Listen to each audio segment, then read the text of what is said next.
तो हम सारणियाँ पढ़ रहे थे। रचना के आधार पर सरल या एक गुण वाली सारणी, सिंपल और सिंगल और वन वे टेबल।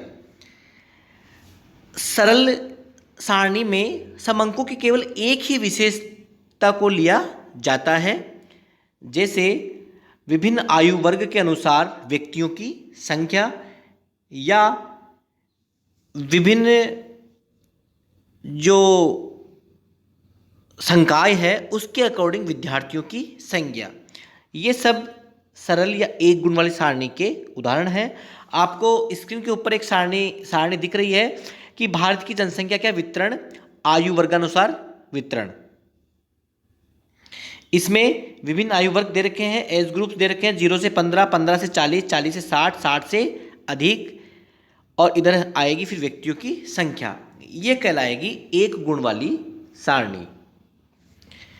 अब दूसरी है जटिल सारणी, कॉम्प्लेक्स टेबल। इसमें एक से अधिक गुणों का विवेचन किया जाता है और इस प्रकार की जो सारणी बनाई जाती है उसको जटिल सारणी कहते हैं। अब जो जटिल सारणी है उसके भी विभिन्न प्रकार हैं। पहला है द्विगुण सारणी, डबल और टू वे टेबल। इसके अंतर्गत समअंकों की दो विशेषताओं को लिया जाता है, जैसे जो विभिन्न आयु वर्ग है उनके अनुसार व्यक्तियों की संख्या, पुरुष और स्त्री। आपको सामने स्क्रीन के ऊपर एक टेबल दिखाई दे रही है कि भारत की जनसंख्या का आयु व लिंग के अनुसार वितरण, जिसमें विभिन्न आयु वर्ग दे रखे हैं और व्यक्तियों की संख्या, पुरुष और स्त्री और योग। ये द्विगुण सारणी का उदाहरण है।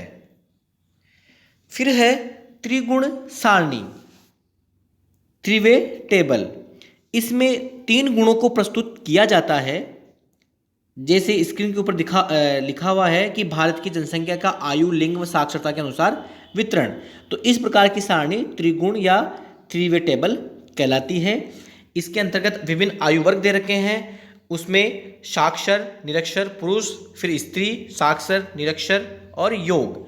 तो इस प्रकार जो जनसंख्या का जो वितरण है वो आयु, लिंग व साक्षरता के अनुसार आपको नीचे दिया हुआ है। तो ये एग्जाम्पल त्रिगुण सारणी का है। फिर है बहुगुण सारणी। इस प्रकार की सारणी में समअंकों के अनेक गुणों के साथ प्रस्तुत किया जाता है, जैसे सामने आपको स्क्रीन पर दिख रहा है कि भारत की जनसंख्या का आयु, लिंग व साक्षरता के अनुसार वितरण और साथ ही विभिन्न राज्यों के अनुसार है। तो इस प्रकार की मतलब विभिन्न जो गुण हैं उनके आधार पर अगर हम सारणियों प्रस्तुत करते हैं तो वो सारणी बहुगुण सारणी कहलाती है। सामने जैसे राजस्थान है, राजस्थान में आयु वर्ग दे रखे हैं, उसमें पुरुष है जिसमें साक्षर, निरक्षर, स्त्री है, साक्षर, निरक्षर, योग और फिर योग है।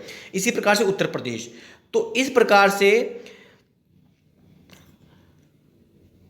अनेक गुणों के आधार पर जो सारणी है वो बहुगुण सारणी कहलाएगी।